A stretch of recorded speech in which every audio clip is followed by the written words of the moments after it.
Wat komt er allemaal in de lucht terecht als dauw dagenlang afvakkelt? Het is moeilijk te achterhalen. Als je iets loost naar de buitenlucht, waar die andere mensen weer inademen, dan moet je daar dus je verantwoordelijkheid nemen en dan melden wat er aan de hand is. En verder vandaag. Zeeuwse fabriek in Rusland blijft draaien. En patiënten voorselecteren werkt.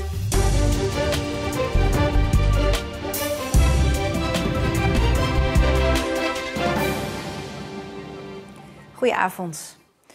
Welke schadelijke stoffen er in de lucht gekomen zijn tijdens het afvakkelen na een grote technische storing bij Dow Benelux vorig jaar is nergens terug te vinden. Dagenlang werd er bij het chemiebedrijf in Terneuzen afgefakkeld. Dow is zelf verantwoordelijk voor het registreren van die uitstoot, maar daar worden vraagtekens bij gezet. Door een flinke storing brandden afgelopen december en januari langdurig de fakkels op het terrein van Dow Benelux. Bij dat zogenaamde fakkelen worden stoffen verbrand, waaronder schadelijke stoffen. Dow is zelf verantwoordelijk voor het meten en registreren van de uitstoot. En dat baart een aantal mensen zorgen. Het is een slager die zijn eigen vlees keurt en dat kan gewoon niet. Ik zie dat inderdaad bij andere grote bedrijven ook, dat het bedrijf zelf is uiteindelijk die erover gaat. En dat is natuurlijk niet juist, hè? Het meten en registreren van uitstoot is grotendeels een papieren handeling. Op basis van wat er aan stoffen verbrand wordt, berekent Dow de uitstoot. Volgens professor Jacob de Boer is het plaatsen van sensoren om daadwerkelijk te meten niet lastig of duur. Technisch is dat allemaal mogelijk en ik denk niet eens dat de investering heel groot moet zijn. De meetgegevens worden op deze website gepubliceerd. Maar er zijn een hoop jaren niet zichtbaar en 2020 ontbreekt vooralsnog. Dus dat moet gewoon aangevuld worden en dat moet natuurlijk ook sneller kunnen. Ik bedoel, je moet daar niet jaren mee achterop lopen. Dat zou natuurlijk veel beter kunnen. En wij zijn ook voor snelle openbaarheid van gegevens en informatie. Wel is te zien dat Dow in 2019 ruim 7000 kilo van het gevaarlijke benzeen heeft uitgestoten. Benzeen is kankerverwekkend.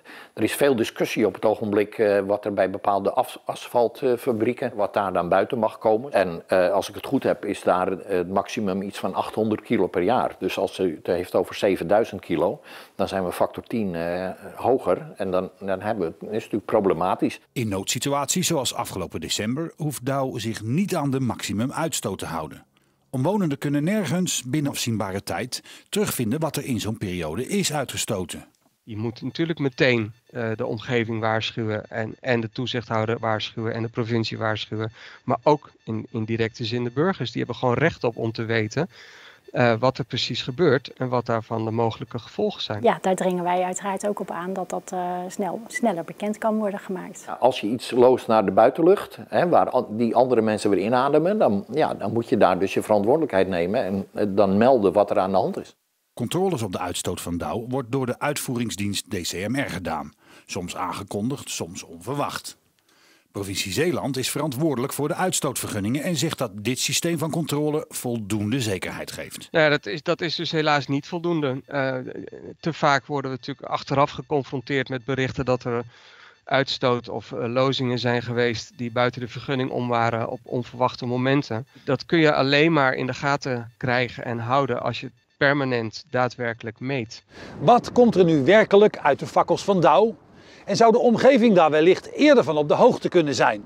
Misschien kan het zelfs heel anders. Daarover zal de politiek moeten beslissen. Maar dan moet het eerst op de agenda komen.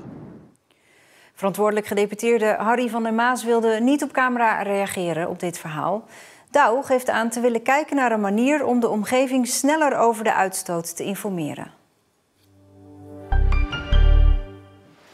Lamp Weston blijft friet produceren in Rusland. Sinds 2016 heeft het bedrijf uit Kruiningen een fabriek in de stad Lipetsk. Ondanks de invasie van Rusland in Oekraïne blijft die frietfabriek draaien. Een aantal andere Nederlandse bedrijven, zoals Shell, trekt zich terug uit Rusland. Lamp Weston denkt niet aan stoppen, maar houdt eventuele opgelegde sancties wel in de gaten. Laat het bedrijf in een korte schriftelijke verklaring weten. Mirjam Marijs was vorige week nog in Oekraïne, waar ze werkt in een kindertehuis. Sinds 2 dagen is ze terug in Hoedekenskerken. Met pijn in haar hart heeft ze het land toch verlaten en volgt nu al het nieuws rondom de oorlog op de voet. Ik heb altijd gezegd, ik weet niet hoe ik reageer als het echt oorlog wordt. Dat weet je niet, omdat je nog niet in die situatie heb gezeten. Ik ben er nog steeds over eens dat ik niet weg wilde. En ik wil eigenlijk ook... Het was niet de bedoeling dat ik hier nu ben. Verder als je over de kinderen nadenkt, dan word je wel verdrietig. Want je weet gewoon dat ze tekort komen. En je weet ook niet hoe lang ze veilig zijn. Op dit moment is in onze regio is het nog wel veilig. Als het aan Mirjam ligt, gaat ze zo snel mogelijk terug naar de kinderen in Oekraïne. Ik heb dit besluit genomen met het idee dat het tijdelijk zou zijn. En ik hoopte dat het misschien een aantal weken was. Wat zou je nou het allerliefste willen? Het allerliefste wil ik de kinderen waar we voor hebben gezorgd op onze groep, zouden het liefst naar Nederland willen halen. Dat gaat nu nog niet en daarom is Mirjam vooral bezig om medische spullen en luiers die kant op te krijgen. Vandaag is het precies 150 jaar geleden dat de treinstations in Arnhemuiden en Middelburg zijn geopend. Daarom werden reizigers op station Middelburg getrakteerd op koffie en brownies. Nou, dat is een hele verrassing. Hartstikke leuk. Ja, daar waren we net aan toe. Ja, leuk. Onverwacht. Ja. Want jullie wisten niet dat het station 150 jaar bestaat vandaag? Nee, want wij zijn niet van hier. In Arnhemuiden was het feest minder groot. Ik zie niks. Daar geen lekkernijen voor de reizigers. Niet zo mooi aan, hè? Nee. Voor koffie en lekkers moet hij toch echt een stationnetje verder reizen. Ja, en de NS hoopt eind dit jaar te kunnen beginnen met de restauratie van het station in Middelburg.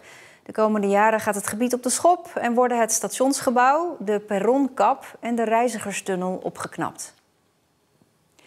Zeggen waar het op staat. Dat deed de nu 75-jarige Joute van der Meij de afgelopen 8 jaar in de gemeenteraad van Capelle voor de VVD. Maar nu stopt hij ermee na de gemeenteraadsverkiezingen. Tijd voor wat meer ontspannen bezigheden zoals golfen. Want de politiek heeft niet gebracht waar Van der Meij op gehoopt had. Ik moet nog wat stoppen. Want? Ja, dat ik nu een beetje aanvoel, zie je, op een gegeven moment voel je aan, dan ga je te veel ergeren.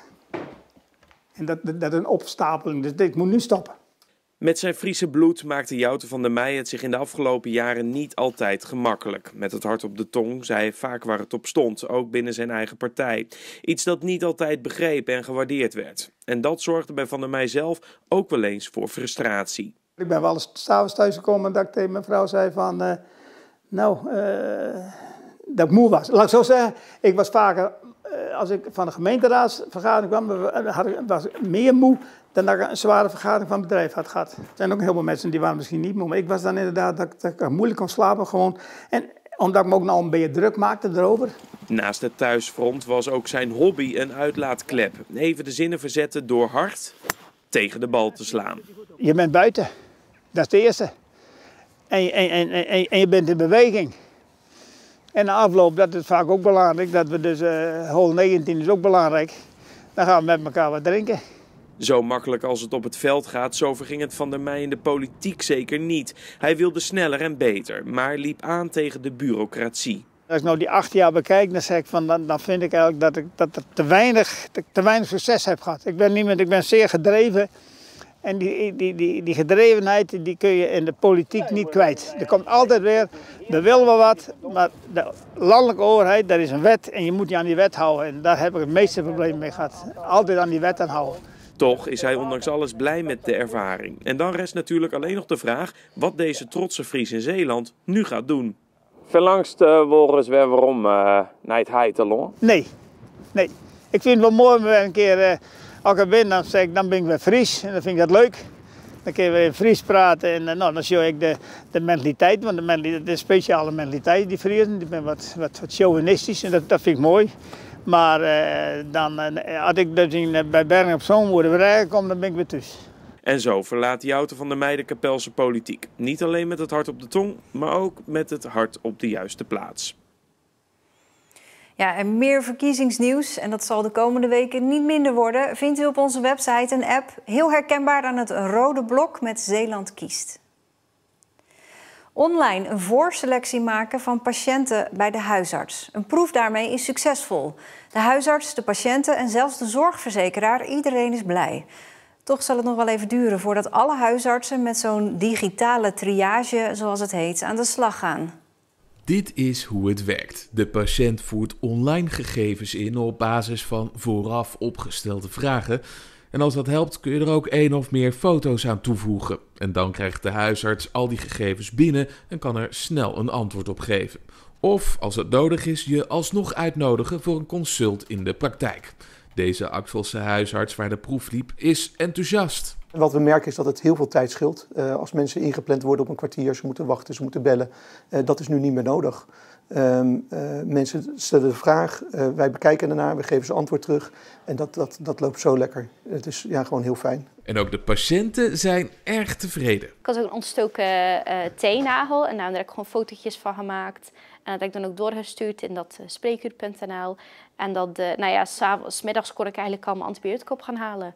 En het werkte prima, dus binnen een paar dagen was ik er ook vanaf. Ja, dus voor u was het echt een verademing dat deze extra service hier nu geleverd wordt? Ja. De proef met digitale triage hier bij Gezondheidscentrum Axel is positief afgerond. En dat komt goed uit, want dit soort systemen zijn hard nodig om het huisartsentekort op te lossen wat eraan zit te komen, zegt ook zorgverzekeraar CZ. Zoals het er nu naar uitziet gaat ongeveer 50% van de huisartsen in Zeeland binnen 5 jaar met pensioen. Dus dat is zeker reden om nu alvast actie met elkaar te nemen. En het is een heel mooi voorbeeld dat de huisarts hier in Axel daar heel erg goed mee bezig is al. Als het aan de verzekeraar ligt, gaan er dus meer Zeeuwse huisartsen mee aan de slag. Maar of die daar ook op zitten te wachten? Ik ben heel enthousiast over het systeem en ik denk dat het een meerwaarde heeft voor iedere huisarts. Maar net zoals patiënten een drempel ervaren, hebben huisartsen dat ook om met digitale systemen te starten. Maar ik adviseer het iedereen. Het scheelt, het is een leuke aanvulling in je praktijk. Het scheelt wat tijd in je spreekuur. En het is ook een andere manier dat je service verleent aan je patiënten. Daar ligt dus volgens CZ nog een schone taak weggelegd om vooroordelen weg te nemen. Ik denk dat het heel begrijpelijk is dat mensen het soms spannend vinden om dingen te veranderen. En het is misschien ook even wennen, maar ik denk dat het belangrijk is dat we laten zien dat het en voor de patiënt prettig is. Dat je maar 1 keer je verhaal hoeft te vertellen bijvoorbeeld. En voor de huisarts moet het natuurlijk ook iets opleveren. Dus als het voor de huisarts betekent dat hij meer tijd overhoudt voor patiënten, dan is dat denk ik heel belangrijk. Ik raad iedereen die ik spreek, raad ik het aan. Eigenlijk is iedereen gewoon heel erg enthousiast erover. En we willen dit ook echt wel doorzetten. Het is gewoon ideaal. Het is echt een uitkomst. Dat had al veel eerder gemogen.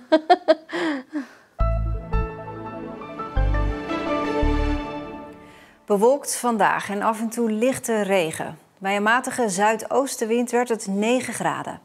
Morgen blijft het grotendeels droog en af en toe schijnt de zon. Het wordt 10 à 11 graden. De dagen erna is de zon echt weer terug. En dat was Zeeland Nu voor vandaag. Een fijne avond en heel graag tot morgen.